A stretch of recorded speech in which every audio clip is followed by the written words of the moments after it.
Today's podcast will cover week 1 of 4 on respiratory protection and airborne hazards. So stay tuned. Welcome to Warehouse Safety Tips. If you're a seasoned vodcast viewer, this vodcast is going to be different from most that you watch. It's based around exactly what the name implies, warehouse safety tips. And since the people in this industry are busy, we know that time is money, so each episode will be as short and to the point as possible. And now, with all that out of the way, let's get to the vodcast. When we talk about air quality in a warehouse, most people think about temperature or maybe stale air, but there's a lot more to it. Dust from forklifts and pallets, vapors from cleaning agents, welding fumes, even something as simple as packaging materials can throw airborne particles into the air. And that's where respiratory protection comes in. But it's not just about slapping on a mask and calling it a day. A solid safety culture requires us to understand when a respirator is actually needed and why it matters.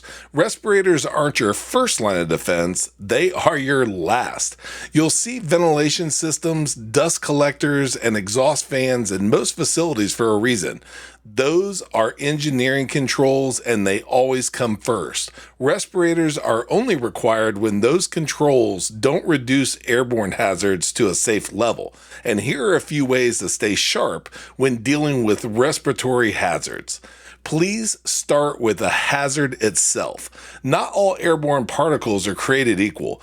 Dust might be annoying, but fumes from certain chemicals or fine particulates from grinding operations can cause permanent lung damage over time. You need to know what you're dealing with before deciding what protection or PPE, personal protective equipment, to use. Number 2, you want to watch the task, not just the area. So just because the air in your general area feels fine doesn't mean you're in the clear. Specific tasks such as grinding or working in close quarters with chemicals can quickly spike your exposure.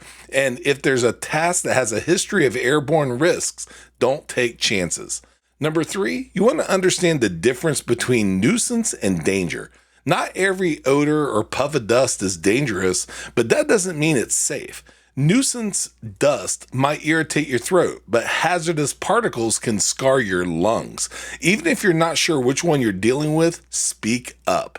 Number 4, check the signage, then check it again. Know your instructions.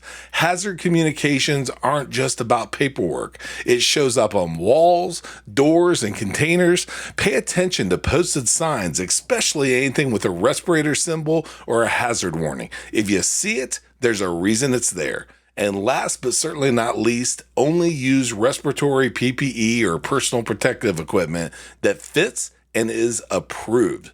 No exceptions. Respirators must fit properly, be tested, and be designed for the specific hazard that you're using them for. That bandana around your face won't cut it. And using the wrong type of filter, just as bad. And using the wrong type of filter, you might as well be breathing it in unprotected. Respiratory protection isn't just about comfort, it's about long-term health. Inhalation hazards build up silently over time. Once the damage is done, there's no reset button. Protecting your lungs should be as automatic as checking your footing or lifting with your legs.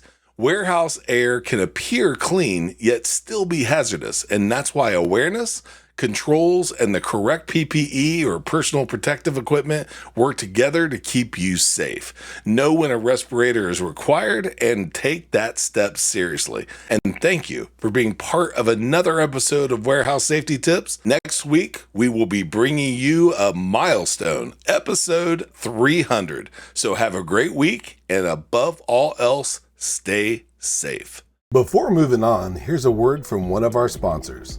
If you've ever been to or worked in a warehouse, you know just how important safety is to both management and staff. It's almost impossible to go 10 steps without seeing safety tape, angles, signs, and/or safety products. It's these items that show us how to be safe and avoid danger in the workplace. And if you're looking for the best products to make this happen, look no further than Mighty Line. Mighty Line floor signs and floor markings offer the best industrial products out there. We're proud to have Mighty Line as the official floor sign and floor marking company for the Warehouse Safety Tips podcast and site.